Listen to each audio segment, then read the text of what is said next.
Boa noite, meus queridos.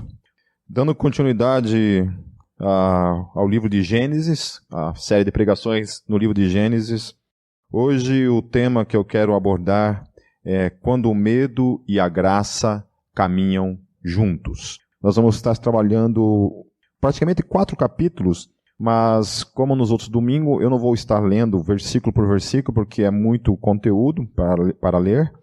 O que eu vou tratar nessa noite está em Gênesis capítulo 32 até o capítulo 35. Então eu vou tratar somente alguns textos, alguns versículos dentro desses 4 capítulos. Amém?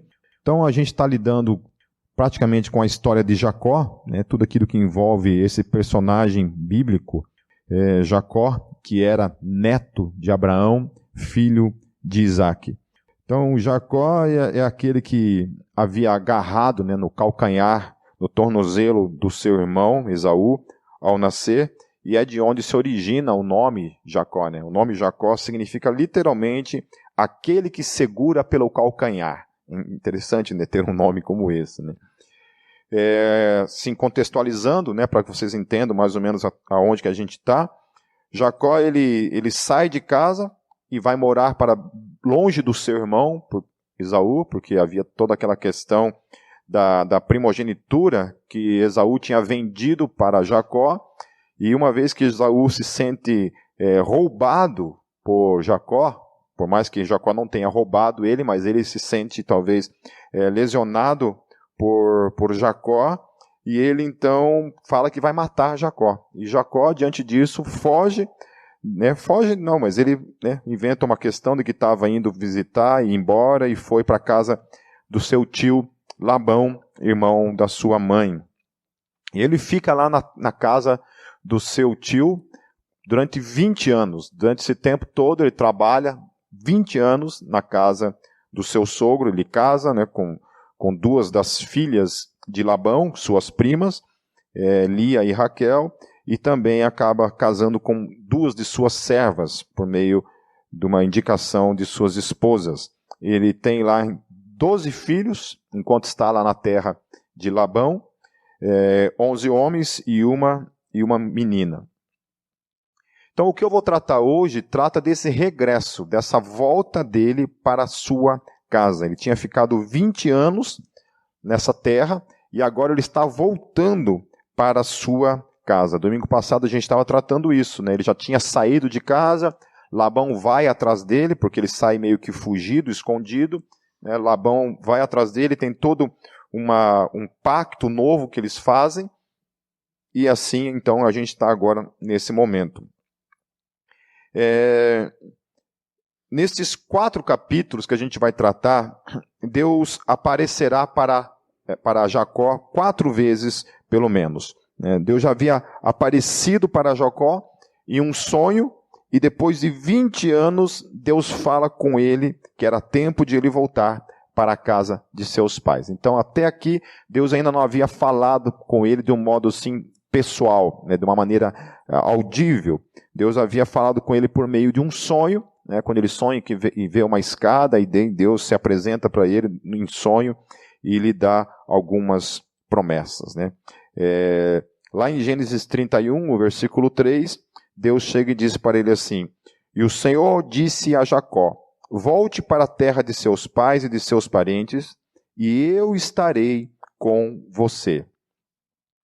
É interessante que a razão pela qual Deus estava falando para ele voltar é em razão das promessas que Deus havia feito a Abraão e Isaque, de que aquela terra que pertenceu a Abraão e agora pertencia a Isaque, essa terra pertenceria, portanto, a Jacó. Então Deus havia dado essa terra para essa família.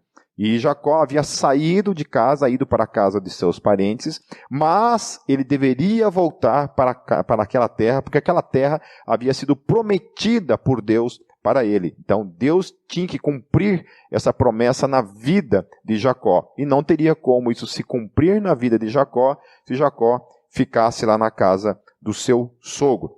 Então, quando Jacó ele sai de casa, ele sai com essa consciência de que um dia ele teria que voltar para a sua terra. Então, por exemplo, lá em Gênesis 28, no versículos 20 a 21, ele faz um tipo de pacto com Deus, consciente então de que ele estava saindo, mas de que um dia ele vai voltar. Então ele faz um pacto com Deus. O texto diz assim: então Jacó fez um voto dizendo: se Deus estiver comigo, cuidar de mim nesta viagem que estou fazendo, promover-me de comida e roupa e levar-me de volta em segurança à casa de meu pai, então o Senhor será o meu Deus. Então ele faz um pacto com Deus.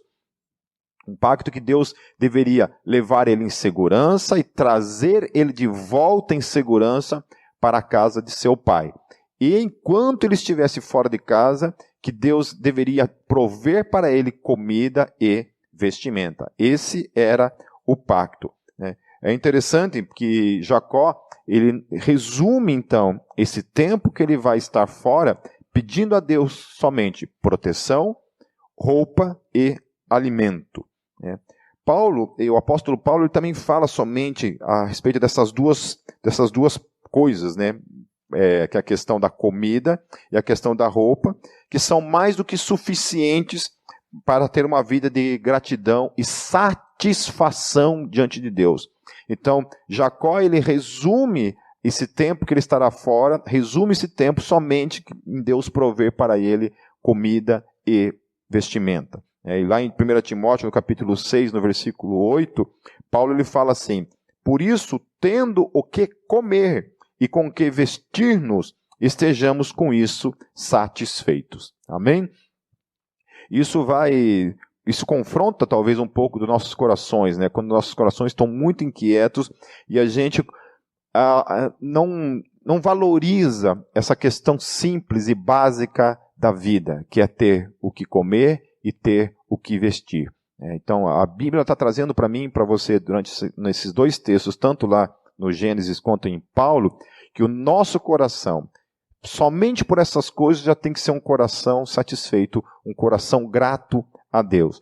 Então é isso, Se nós temos o que comer e o que vestir, com isso o nosso coração já tem que ser mais do que grato a Deus e mais do que satisfeito em Deus.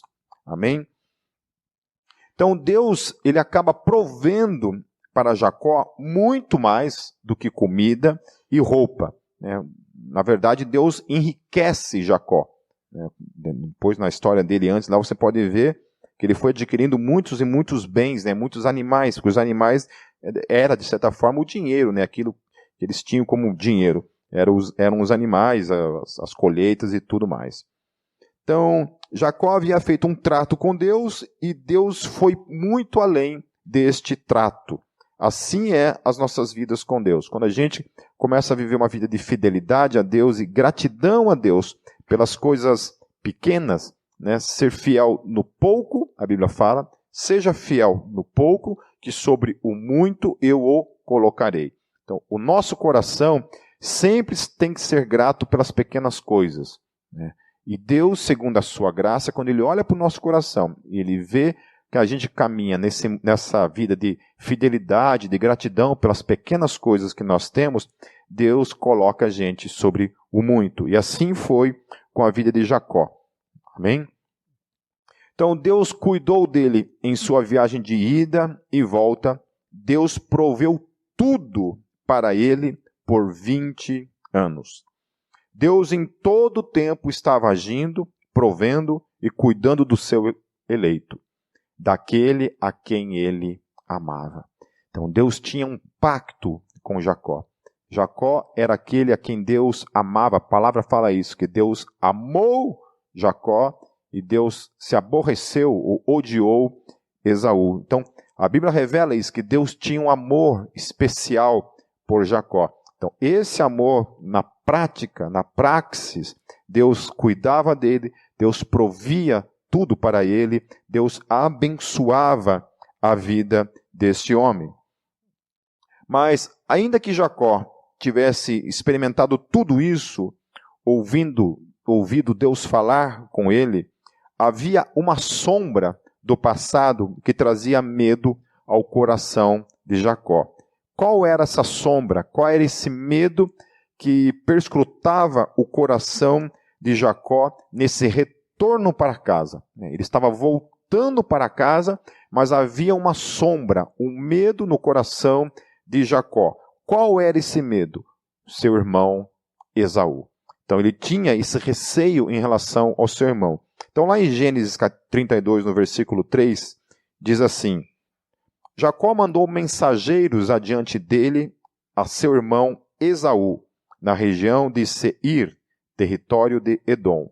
E lhes ordenou: vocês dirão o seguinte ao meu senhor Esaú: assim diz teu servo Jacó: morei na casa de Labão e com ele permaneci até agora. Tenho bois e jumentos, ovelhas e cabras, servos e servas. Envio agora esta mensagem ao meu senhor, para que me recebas bem. Quando os mensageiros voltaram a Jacó, disseram-lhe: fomos até seu irmão Esaú, e ele está vindo ao seu encontro com 400 homens. Jacó encheu-se de medo e foi tomado de angústia. Então ele manda lá os seus servos na frente para conversar com o irmão, né? Ele não era bobo, ele sabia acerca daquilo que, quando ele sai de casa, ele sabia tudo que o irmão pensava a respeito dele, o que o irmão tinha projetado, né, planejado em relação a ele, que era de matá-lo. O irmão havia falado isso, falou assim: olha, quando o nosso pai morrer, eu vou matar o meu irmão. Por isso ele sai de casa. Então ainda havia essa sombra na mente dele, por isso ele, mais do que esperto, manda os seus servos irem na frente para dar para medir a febre, digamos assim, né, ver como é que estava o ambiente. Então os servos voltam e falam para ele que 400 homens, né, o irmão estava vindo acompanhado de 400 homens para encontrá-lo. E obviamente que isso trouxe medo sobre o coração dele. Ele pensou, nossa, o meu irmão vai passar por cima de mim, né? Vai me matar e vai matar a minha família e tudo mais. Então o seu medo se dava porque ele sabia que quando havia saído de casa, seu irmão havia prometido que assim que seu pai morresse, ele o mataria. Jacó então começa a enviar presentes para Esaú, no intento de mudar em Esaú qualquer ideia de matá-lo. Daí lá o texto vai falar que ele envia lá vários animais, né? Ele vai dividindo assim, vários grupos, daí ele envia lá 200 ovelhas, vai enviando as vacas, vai enviando os cabritos, né? Os camelos, e vai enviando na frente. Né? Cada servo chegava com um tanto de animais e falava assim: olha, o teu servo está te enviando como um presente isso. E foi enviando, né, tudo isso. Mas é interessante o paradoxo que acontece a partir do versículo 9. Dá uma olhadinha lá.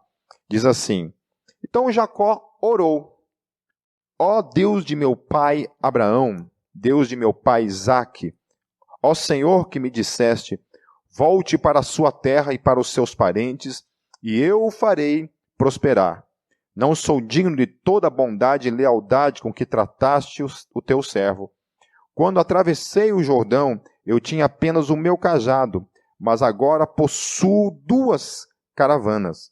Livra-me, rogo-te, das mãos de meu irmão Esaú, porque tenho medo que ele venha nos atacar, tanto a mim como as mães e as crianças. Pois tu prometeste: esteja certo de que eu o farei prosperar, e farei os seus descendentes tão numerosos como a areia do mar, que não se pode contar. Então não é uma coisa interessante, não é um paradoxo isso, né? A impressão que dá é que Jacó parece que está tentando lembrar Deus de uma promessa que Deus havia feito para ele. Ele falou assim: olha Deus, né, não vai esquecer daquela promessa que o Senhor fez lá para os meus pais, né, e essa promessa que o Senhor fez também, que estava ligada à minha pessoa. Né? Ele tinha consciência de que ao nascer já havia aquela profecia para com ele, em relação que ele dominaria o irmão, que seria ele o herdeiro, ele que seria o abençoado, né? O eleito, aquele que carregaria sobre os seus ombros o peso da primogenitura, ao invés do seu irmão.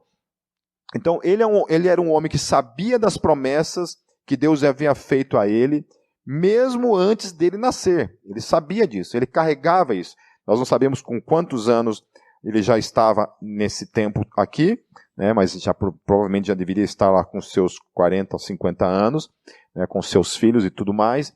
E ele tinha, desde que ele nasceu, ele sabia, ele ouvia sobre essa história que era contada para ele, né? Então, Deus havia falado com ele também. Uma outra questão que, além dessas promessas, Deus havia aparecido para ele, falado com ele, que era para ele voltar para a casa de seu pai. Então, ele tinha isso muito forte na sua mente. Isso estava claro para ele, acerca de Deus falando com ele, né? Alguns versículos antes, no versículo 1, fala que ele era um homem que via anjos. Então, ele via anjos, ele tinha contato com os anjos, ali o texto fala. Mas, quando você pensa numa história como essa, assim, eu no lugar dele, se Deus aparece para mim, fala comigo. Eu sou aquele homem que tenho meus olhos abertos para que eu enxergue anjos. Há uma promessa feita para com a minha vida antes de eu nascer. Deus havia prometido. Não foram os vizinhos, não foi o seu pai, não foi o seu avô, foi o próprio Deus que prometeu isso a ele. Deus aparece em sonhos para ele. Deus fala para ele, vai por aqui, vai por lá, volte, agora é tempo, né? Apesar disso, mesmo diante disso, a humanidade de Jacó se rende ao medo. Ele tem medo. Ele tem medo de que Deus não é suficiente para cumprir aquela promessa na vida dele.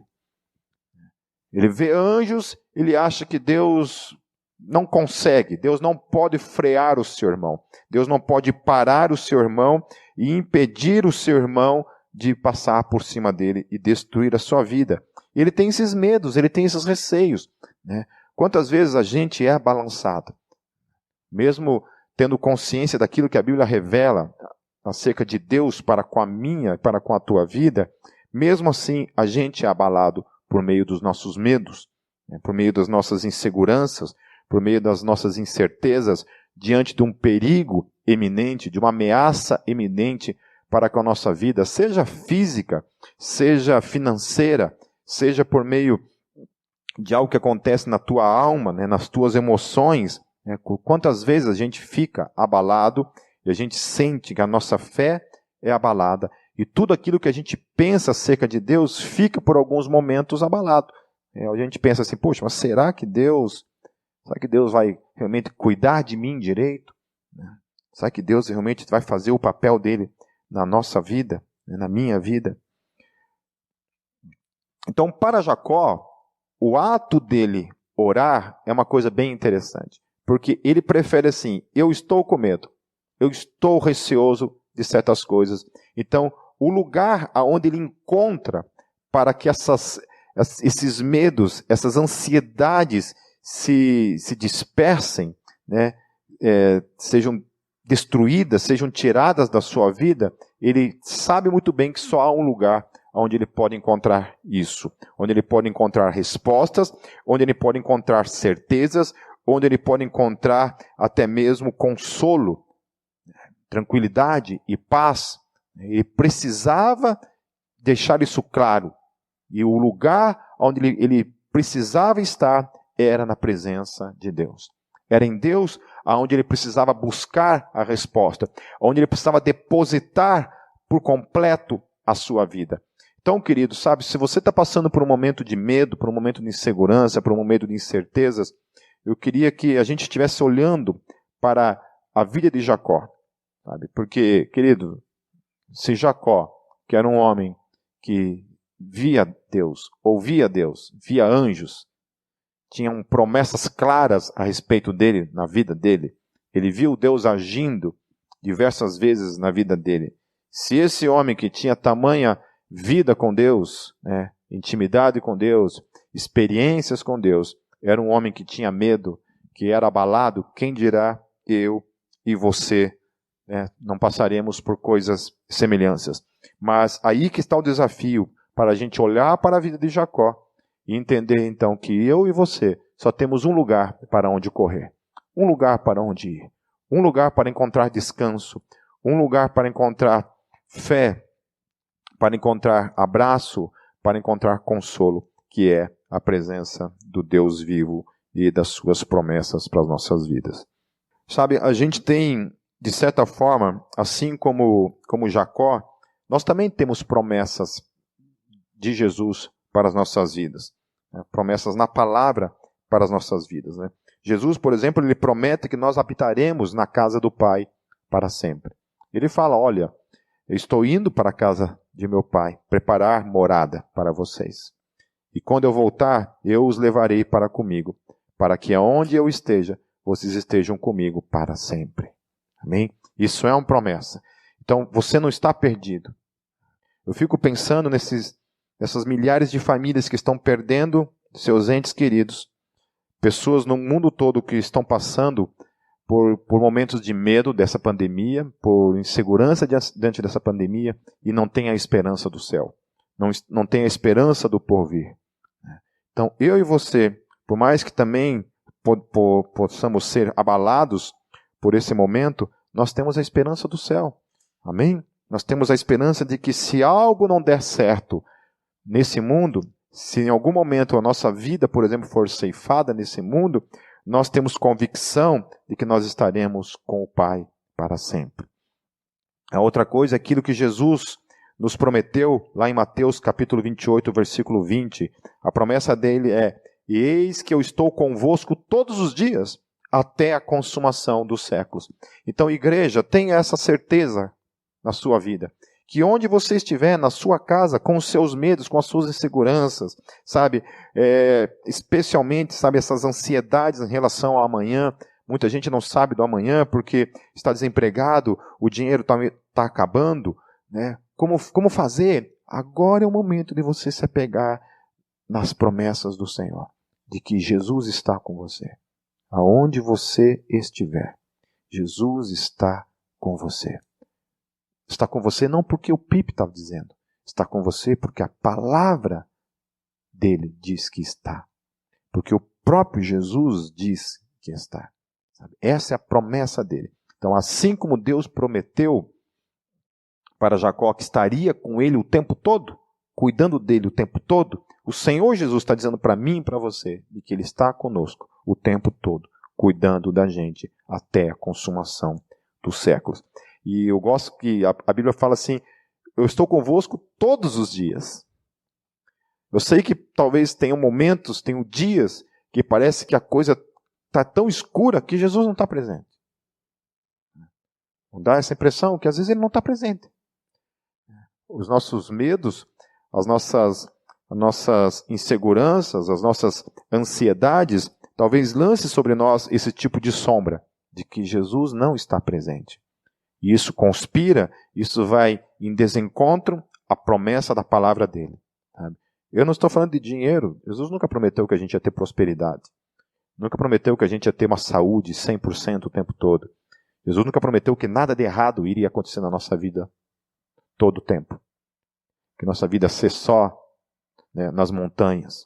Ele nunca nos prometeu isso, mas ele nos prometeu que doentes, sem dinheiro, nos vales, caminhando no vale da sombra da morte, roubados, espancados, perseguidos, de alguma forma, traídos, ele estaria presente todo o tempo, todo o segundo, todos os dias, até a consumação dos séculos.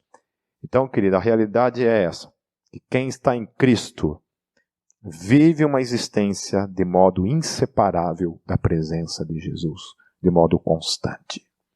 Não importa como seja o seu dia, não importa como você está vivendo a sua vida, se Cristo é Senhor da sua vida, se Cristo é teu Salvador, Ele selou a tua vida, Ele está com você até a consumação dos séculos. Amém? Então se apegue nessa certeza, passe pelo que tiver que passar, passemos pelo que tiver que passarmos. Jesus está conosco. Amém? Escreva isso, sabe, num papel, sabe? Digite esse versículo. Eu tenho assim na frente do meu computador vários textos bíblicos assim, os quais eu olho todos os dias para eles e me apego todos os dias. Amém? Outra coisa também, lá em Hebreus, no capítulo 13, no versículo 5, ainda dando essa mesma promessa, né? Diz assim: nunca o deixarei, nunca o abandonarei. Nunca. Nunca Jesus vai abandonar você. Nunca. Nunca. Graça é essa certeza. A certeza de que ainda que, em meio aos vales, aos medos, Jesus nunca nos abandonará. Lá em Isaías, no capítulo 49, versículos 14 e 16, uma outra promessa dentro desse mesmo aspecto da presença contínua de Deus em nossas vidas. Sião, porém, disse: o Senhor me abandonou, o Senhor me desamparou. Será que uma mãe pode esquecer do seu bebê que ainda mama e não ter compaixão do filho que gerou? Embora ela possa se esquecer, eu não me esquecerei de você. Veja, eu gravei você nas palmas das minhas mãos. Esse texto é um texto profético que se refere a Jesus, aos cravos que foram cravados nas mãos dele, em nosso favor. Nossos nomes estão cravados nas mãos do Deus vivo. Amém, queridos? E aí, continuando a história, então, enquanto os seus servos e a sua família vão na frente, Jacó fica para trás. Ele luta a noite toda com o anjo, lá no versículo 24. Né? A gente fica imaginando, como é que é lutar com um anjo? Né? O texto fala ali que eles lutaram a noite toda, até que o anjo deslocou ali a coxa dele, e aí acabou a luta. Mas ainda assim, esse homem permaneceu agarrado no anjo, não deixando com que esse anjo saísse da sua presença, sem antes abençoar a vida dele. Então, o anjo, diante dessa luta, né, ali que ele presencia durante toda aquela madrugada que ele tem com Jacó, ele muda o nome de Jacó. O nome dele é mudado para aquele que luta com Deus. Israel é o nome dele. Então, antes ele era aquele que segura pelo calcanhar, e agora ele é aquele que luta com Deus. Jacó, ele tem essa característica muito forte que a gente tem que buscar da parte de Deus ter nas nossas vidas. Jacó era um homem que lutava. Ele luta para nascer primeiro, mal sabendo que Deus havia prometido que aquele que saísse por segundo é o que deveria reinar. Mas ele não, ele se agarra ali no calcanhar do irmão. Ele luta pela sua primogenitura. Ele não negocia sua primogenitura. Ele quer, de alguma forma, lutar pelas promessas de Deus. Ele quer ser abençoado por Deus. Aqui ele fica a noite toda lutando com esse anjo. Ele se agarra nesse anjo. Esse anjo toca na perna dele para que a luta termine. Ele ainda assim continua agarrado nesse anjo e diz: eu não vou deixar você sair daqui sem que você me abençoe. E por causa disso, esse homem que é um ferrenho lutador por Deus, ele luta por Deus, ele luta pela sua bênção, ele guerreia, ele é um homem trabalhador. Ele trabalha 20 anos para conquistar as coisas que ele amava. Então, por causa disso, o seu nome é mudado, então, de um homem que se agarrava no calcanhar para agora um homem que não somente se agarrava no calcanhar, mas um homem que se agarrava em Deus, que lutava com Deus e procurava vencer para ser abençoado. Isso é algo que eu e você temos que orar para que Deus imprima em nosso espírito esse espírito de guerra, de luta pelas bênçãos de Deus nas nossas vidas. Amém, queridos? E Deus nos dê graça para isso. Então, não é interessante esse negócio de relacionamento com Deus, como se dá na praxis, né? Nós não estamos falando de algo estático, confortável, cheio de certezas e ponto final. Do contrário, é uma relação entre um Deus fiel com seres humanos medrosos, inconstantes e que necessitam lutar e lutar e lutar e lutar até o fim, de modo incansável, todos os dias, de modo incansável. Isso parece ter a ver com aquilo que Jesus disse lá em Mateus 11, versículo 12. Jesus diz assim: desde os dias de João Batista até agora, o reino dos céus é tomado à força, e os que usam de força se apoderam dele. Então, o reino de Deus, ele ele traz esse aspecto da luta, da força, de que você se apega a ele e você luta incansavelmente todos os dias. O diabo, o mundo e a sua carne quer roubar isso da sua vida. Mas você luta, você se agarra em Deus, você enfrenta seus inimigos, você enfrenta seus medos. Amém? Coragem é isso. Coragem não é a ausência de medo. Coragem é mesmo diante do medo, você o enfrenta e você encara ele de frente. Amém, queridos? Enquanto estou ministrando para vocês, isso está sendo ministrado na minha própria vida, no meu próprio coração. Né? Todos que caminham comigo sabem que eu lidei muitos anos com síndrome de pânico, e às vezes isso ainda circunda a minha vida. E como é difícil, quantas vezes eu me sentia impotente diante do medo que tomava conta da mente, da alma, de tudo assim. Me sentia totalmente impotente, né, diante disso. Há algo em Deus que eu acho lindo. O tempo todo Ele vem em nosso encontro. Porém, parece haver momentos em que Deus deseja que a gente lute por Ele. Ainda que Ele luta pela gente o tempo todo, Ele está presente o tempo todo. Hoje, agora é o momento de você lutar por Deus, de você lutar por mim, de você levantar nas madrugadas, de você jejuar, de você, sabe, dar o teu jeito de buscá-lo, de ser cheio dele, em nome de Jesus. Assim era também com Jacó. Então parece haver um momento em que Deus deseja que a gente lute por ele, que a gente brigue com ele. Então às vezes Deus parece que ele tira a mão e permite certas coisas na nossa vida para ver se de alguma forma a gente consegue, sabe, acordar.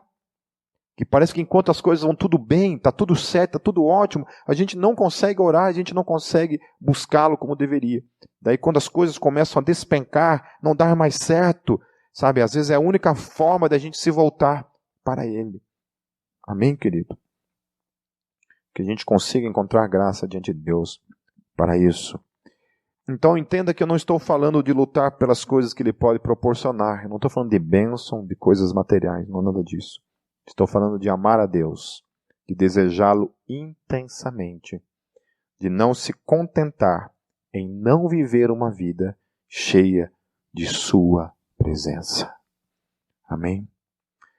Então, Jacó ele sai deste episódio e ele tem esse momento com Deus ali, né, aquela luta com Deus, e ele comete mais algumas ações que, no nosso modo de ver, podem ser consideradas inaceitáveis. Então, lá em Gênesis 33, versículo 1 a 3, olha só esse episódio, o que Jacó tem a cara de pau de fazer. Ele ora, ele vai para a presença de Deus, buscando a garantia de que Deus cumpra a sua promessa em sua vida, e aí olha o que ele faz. Capítulo 33, os versos 1 a 3. Quando Jacó olhou e viu que Esaú estava se aproximando com 400 homens, dividiu as crianças entre Lia, Raquel e as duas servas. Então ele divide as esposas, né? E os filhos, cada filho com a sua mãe. Aí ele colocou as servas e os seus filhos à frente. Então as duas que eram escravas são colocadas na frente com, né, os 4 filhos. Cada uma tinha tido 2 filhos. Ela os coloca na frente. Depois coloca Lia e seus 6 filhos, né, em segundo plano. E por último ele coloca Raquel com José. Ele mesmo então vai para frente, né, ao aproximar-se do seu irmão, e curvou-se até o chão 7 vezes, o texto diz. Aí eu fico pensando assim, que homem faz esse tipo de coisa, né? Faz esse tipo de distinção, né, entre os filhos de uma maneira clara, né? Colocam as duas menos amadas, né, e os seus filhos ali expostos. Depois, em segundo plano, ele coloca a segunda, né, na ordem ali de menos amada, que seria Lia e os seus 6 filhos. E por último, ele coloca aquela que é a mais amada, que era Raquel, e o seu único filho, José. O que eu acho legal no texto é que pelo menos ele vai tomar frente, né? Se coloca na frente das suas famílias.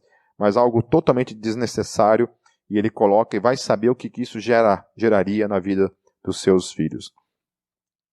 Então você consegue conceber um homem que acabou de lutar com um anjo, ainda está tomado pelo medo, pela incerteza e pela dúvida? Então, se Jacó passou por isso, nessa experiência de lutar corpo a corpo com Deus ali, né, com o anjo, representado naquele anjo, o homem que tem esse tipo de experiência ainda continua com medo de que Deus vai cumprir o que ele prometeu. Você consegue se identificar com isso? E por mais que você ora, que Deus fala, que Deus vai, tranquiliza o teu coração, no outro dia você está com o teu coração de novo tomado pelo medo, pela incerteza, pela insegurança, pela ansiedade. Começa a acreditar mais na sua mente, mais nos seus medos do que nas promessas de Deus. Começa a duvidar que esse Deus que falou que ia estar todos os dias está meio que ignorando, não está sendo bem todos os dias, está sendo somente, foi dar uma passeada e não voltou mais.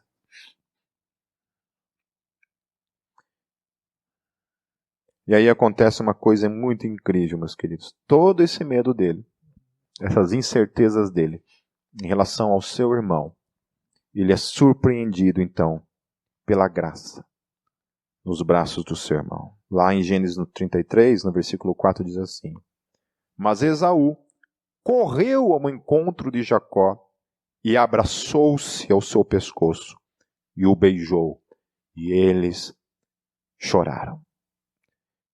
Lendo esse texto hoje, trabalhando ele, eu me emocionei ao visualizar essa imagem na minha mente, de imaginar essa situação do que estava acontecendo. Esse homem que até então estava com medo do seu irmão e que seu irmão o matasse. Medo de que as promessas de Deus não se cumprissem na sua vida.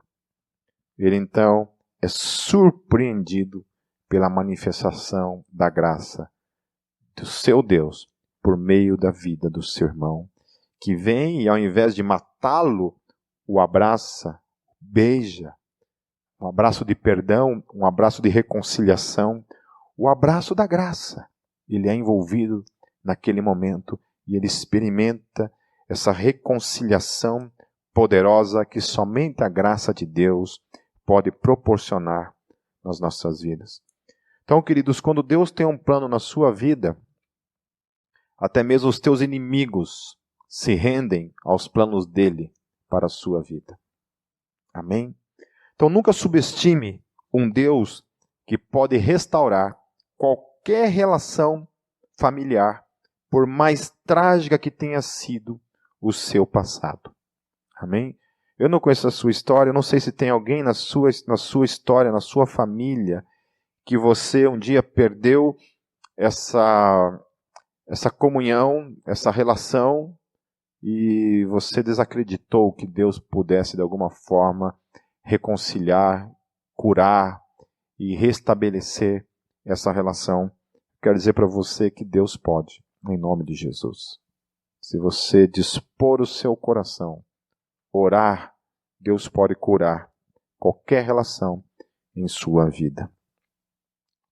A relação de Deus com essa família, então, é abalada depois que segue toda essa situação. Depois você pode ler lá o texto e ver mais detalhes.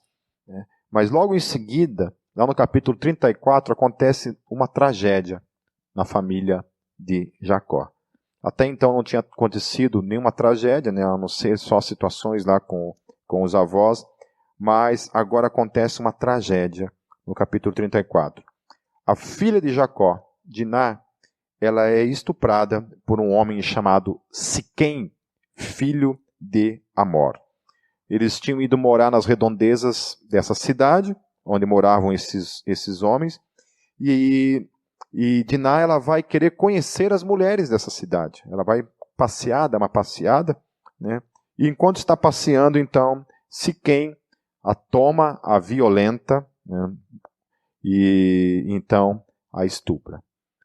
E aí tem toda uma situação, porque ele se apega a Diná, e ele quer casar com Diná depois disso que ele faz, né, disso que ele tinha feito. E aí Jacó fica sabendo, os irmãos dela ficam sabendo, e aí os irmãos dela têm a consciência de que aquilo que tinha sido feito era uma coisa inaceitável, porém eles enganam a Siquém, ao pai de Siquém e a todos os homens daquela cidade, porque eles propõem o seguinte, falam assim, olha, para Diná casar com Siquém, Siquém precisa se circuncidar, Amor precisa se circuncidar e todos os homens da cidade precisam se circuncidar. Porque nenhuma mulher da nossa família pode casar com um homem que não é circuncidado. A circuncisão começou lá em Abraão e já era uma prática dos hebreus. Né? Já era uma prática deles isso. Né? Todo menino com 8 anos de idade era circuncidado. Certo? Então todos eles eram circuncidados. E, então isso fazia parte da aliança, do pacto deles com Abraão. O pacto deles com Deus. Né? Por meio desse pacto que Abraão tinha tido, eles também tinham um pacto com Deus por meio da circuncisão. E eles não poderiam, então, nem casar com mulheres estrangeiras, né? E muito menos suas filhas, suas mulheres poderiam casar, de alguma forma, casar com um homem que não fosse um homem circuncidado. Então eles trazem isso, que era uma verdade. O que acontece, né? Siquém e o pai dele vão lá para a cidade, propõem isso para todos os homens aceitam, todos os homens são circuncidados, né? As crianças e os homens são circuncidados, certo? E aí é o seguinte, enquanto Diná é levada então para a casa de Siquém, de madrugada, os 2 filhos, né, dos mais velhos, não fora Ruben, o segundo e o terceiro filhos mais velhos, Simeão e Levi, vão lá com 2 espadas e matam todos os homens da cidade, com exceção das crianças, mas todos os homens adultos eles matam. Né? Pegam então Diná, tiram Diná lá desse lugar, e os outros irmãos então invadem a cidade e começam a pegar os despojos, né? Todos os bens, pegam as mulheres e as crianças e levam todos eles como escravos ou como servos. Né? Jacó fica indignado, porque Jacó não estava sabendo disso. E lá no versículo 30 fala isso, que Jacó fica indignado, né? Eles repreendem ele e fala assim, olha, por causa disso que vocês fizeram, agora os outros povos vão querer nos matar, né? E nós não temos como nos defender. É tamanha a loucura que vocês fizeram. Então, no capítulo 35, aí, depois dessa história, no capítulo 35, Deus aparece novamente para Jacó e um outro princípio precisa ser observado para que Deus continue sendo exclusivamente o Deus de Jacó. Eles precisam se livrar de todos os deuses daquelas mulheres que estavam sendo levadas juntas com eles. Então havia esse princípio da questão do jugo desigual. Muita gente ainda ignora isso, acha que isso não é bíblico, acha que isso é uma besteira, que um cristão pode casar com uma pessoa que não é cristã, que está tudo certo, né? Deus não se mete nesse tipo de coisa, né? Dizem que é o tal do livre-arbítrio, né? Esse tipo de coisa por aí. Mas estava lá em Israel já havia esse princípio da aliança, depois do Novo Testamento, o mesmo princípio é estabelecido de que um homem de Deus ou uma mulher de Deus precisa casar com um homem de Deus ou uma mulher de Deus e jamais se colocar numa situação de jugo desigual. E o segundo princípio, então, que agora que Deus está exigindo deles, né, dos irmãos de Jacó e aquelas mulheres e crianças que estavam sendo assumidas ali como parte do seu povo, lá a partir do versículo 2, diz assim, disse, pois, Jacó aos de sua casa e a todos os que estavam com ele, livrem-se dos deuses estrangeiros que estão entre vocês, purifiquem-se e troquem de roupa. Venham, vamos subir a Betel, onde farei um altar ao Deus que me ouviu no dia da minha angústia e que tem estado comigo por onde tenho andado. E então entregaram a Jacó todos os deuses estrangeiros que possuíam e os brincos que usavam nas orelhas, e Jacó os enterrou ao pé da grande árvore próxima a Siquém. Então ali Deus coloca, assim, olha, para vocês continuarem comigo, essas pessoas estarem como parte, todos esses deuses, essas coisas oferecidas a eles, precisam ser lançadas fora. Isso não pode caminhar junto com o meu povo. Amém? Então, isso também, né, ontem, no domingo passado, a gente estava falando sobre essa questão, né, de quando você casa, você trazer da casa dos seus pais os deuses que estavam lá, né, os falsos deuses, né, aquela cultura contrária a Deus deve ser deixada lá. E aqui, novamente, esse mesmo princípio está sendo aplicado também a Israel, né, ao povo que está, aqueles que estavam ao derredor de Jacó e de sua família, também deveriam obedecer esse mesmo princípio de abandonar os seus deuses, abandonar essa idolatria e não ter de forma alguma, esses deuses nos seus meios, né? Aí, durante esse processo todo, Raquel morre quando está parindo Benjamim, ela vem a falecer. E aí, finalmente, no capítulo 35, terminando essa história, Jacó vai ver seu pai. Diz assim, no versículo 27. Depois Jacó foi visitar seu pai Isaque em Manre, perto de Kiriat Arba, que é Hebrom, onde Abraão e Isaque tinham morado. Isaque viveu 180 anos. Morreu em idade bem avançada e foi reunido aos seus antepassados. E seus filhos Esaú e Jacó o sepultaram. Então ele sai de casa, 20 anos fica fora, ele volta para casa. Acontece toda essa história nesse percurso. E então se encontra novamente com seu pai. Seu pai vê a promessa de Deus se cumprindo na vida dele. O seu filho volta para casa, com suas famílias, com os seus bens. E então, a partir dali, Isaque vem a falecer. Ele morre, né? Um pouco antes também, ele tem a morte da sua esposa, né? Raquel, aquela quem ele amava, e agora ele perde o seu pai. Então, o Deus de Jacó cumpriu em Jacó a sua promessa de que o traria de volta para casa. E assim como Deus de Jacó cumpriu a promessa na vida de Jacó de que o traria novamente para casa, e o trouxe, assim Deus também será e é na minha e na tua vida, em nome de Jesus, meus queridos. Aquilo que Ele prometeu para mim e para você, Ele é fiel e vai cumprir isso na minha vida e na tua vida. Então, concluindo, meus queridos, primeira coisa, Deus é um Deus de pactos e de promessas. E é um Deus que cumpre os seus pactos e as suas promessas. Tatue isso na sua alma, no seu espírito. Crave isso na sua mente, em nome de Jesus. A segunda coisa, que andar com Deus não implica numa vida isenta de medos, dúvidas e incertezas. Não significa que você crê essas promessas, tem essas convicções na sua vida, que você não passará por medos, por incertezas em momentos na sua vida. Mas em momento algum você deve se entregar para essas coisas e você deve lutar em nome de Jesus. Então o medo e a graça caminham juntos. Em alguns momentos a graça sobrepõe o medo e você continua. Em alguns momentos o medo sobrepõe a graça e você começa a se sentir desfalecendo. Mas que a graça sempre sobrepuja o medo na sua vida em nome de Jesus. Quando você olha para Cristo, quando você olha para as promessas de Deus. A terceira coisa é que caminhar com Deus pode trazer cura para aquelas relações que você considerava como perdidas. Eu vou testemunhar uma coisa que aconteceu por causa desse negócio de discussões políticas em Facebook. Eu perdi vários amigos. E eu tenho certeza que provavelmente você também tenha perdido. Especialmente a partir de 2018, eu acho que muitos puderam presenciar isso, né? A perda de vários amigos.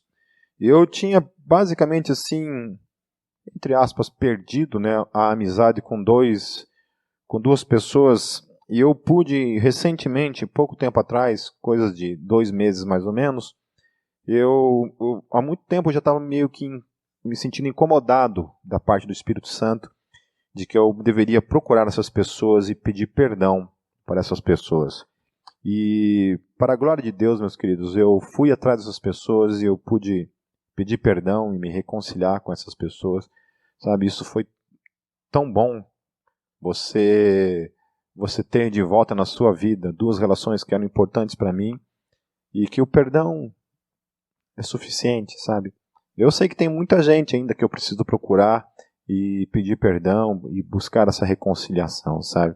Eu, de fato, sou uma pessoa assim que eu prefiro ter uma relação de amor com uma pessoa, sabe, baseada naquilo que nos une, do que especialmente perder amigos somente para estar certo de um posicionamento político, sabe? Então, eu tenho isso para mim. Eu acho que você pode discutir política, deve discutir política, né, mas deve tomar todo o cuidado para que essas coisas não o separem daquele que também é fruto do amor de Deus. Nós temos que encontrar essa reconciliação, né? Agora aconteceu também esse caso de racismo lá nos Estados Unidos, né? E eu fico preocupado nesses momentos em relação a tudo isso, né? Eu condeno veementemente todo o ato de racismo, sabe? Eu tenho pessoas assim que sabe que ocupam um lugar mais do que especial no meu coração e que são pessoas, né, pessoas negras e, sabe, eu nem olho para essa questão, até acho meio feio, sabe, a gente falar assim, as pessoas, sabe, definir por cor, né? Eu não defino por cor porque é um ser humano, é uma pessoa, né? Tá, isso são detalhes da nossa pele e que não traz nada do aspecto que coloca alguém menor ou maior que alguém, né? Todos nós, o que importa é a pessoa, né? A personalidade, a relação que você tem, né? O apego que você tem a essas pessoas, né? E eu tenho pessoas na minha vida que eu amo muito, né? E, então, nunca se passou isso pela minha cabeça, alguma coisa ligada a algum aspecto de racismo. Mas o meu medo, às vezes, em relação a isso tudo, sabe? É quando a gente se deixa vencer pelo mal. E aí, assim, um racista com certeza tem que, né, trazer sobre ele todo o aspecto legal, né? A pessoa dessa tem que realmente ser presa, né, e afastada de certa forma do convívio, né? Para que não faça esse mal para ninguém mais. Mas nós temos que tomar todo o cuidado para que o mal não nos vença, não vença o nosso coração e a gente é dominado pelo mal e a gente haja como um não cristão acaba agindo. Então que Deus tenha misericórdia, porque o desafio de Jesus para nossas vidas ainda é: ame os seus inimigos. Então, amem os racistas, amem os estupradores, amem os assassinos, amem os corruptos, amem os mentirosos. É isso o desafio. A Bíblia não fala ame os bonzinhos, ame os que fazem só o bem, ame os legais, ame aqueles que você ama, né? A Bíblia fala que isso daí qualquer um faz. E por último, meus queridos, caminhar com Deus exigirá sempre de mim e de você exclusividade do nosso coração. Deus não reparte a sua glória com outros deuses que queiram ocupar o nosso coração. Amém, queridos? Que nós possamos aprender mais uma vez com as histórias desses personagens bíblicos, especialmente com a vida de Jacó, a vida de Esaú, de seus filhos nas nossas vidas, para que a gente possa caminhar e ter, assim como exemplos claros na nossa vida, de que a vida da fé, da caminhada com Deus, não é um mar de rosas, não é um mundo somente de coisas boas, do contrário. Existem as tragédias, existem as sombras, existem as luzes, existe a escuridão, existem as cores, existem as montanhas, existem os vales. Ainda que haja o milagre, a manifestação do poder de Deus, ainda assim as coisas podem não sair como a gente planejou. E o mal pode vir ao nosso caminho.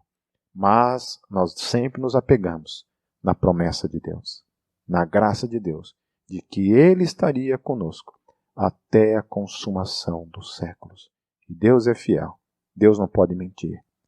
Nada pode impedir a promessa de Deus para mim e para você. Ele vai mover céus, terra, por causa de mim e de você. Vamos orar. Senhor, mais uma vez nós nos colocamos em gratidão à Tua palavra. Nos colocamos diante do Senhor. Obrigado pela Tua palavra, pelo ensino da Tua palavra. Nos ensine, Senhor. Nos ensine. Nos ensine, Senhor, a caminhar contigo, Senhor, crendo, confiando de que o Senhor está conosco todo o tempo, todo momento. Deus, nós não somos nada sem o Senhor. Não somos nada sem o Teu Espírito, Senhor. Que o Senhor tenha misericórdia de nós. Tenha misericórdia dos nossos medos, Pai, das nossas ansiedades. Ainda que a Tua palavra fale que não devemos andar ansiosos, não devemos ter medo, Senhor. O Senhor sabe que nós somos frágeis, humanos, pequenos, e que a gente sente medo, e que a gente, Senhor, muitas vezes é tomado pela ansiedade, pelas incertezas, Senhor. Apesar da Tua palavra nos prometer de que o Senhor estaria conosco. Tenha misericórdia de nós, Senhor, e nos ajude a caminhar nesse mundo, Senhor. Até o grande dia, Senhor, em que finalmente esses céus se abrirão e o Senhor voltará para nos buscar, para estarmos contigo para sempre. Em Teu nome, Jesus, eu oro. Amém.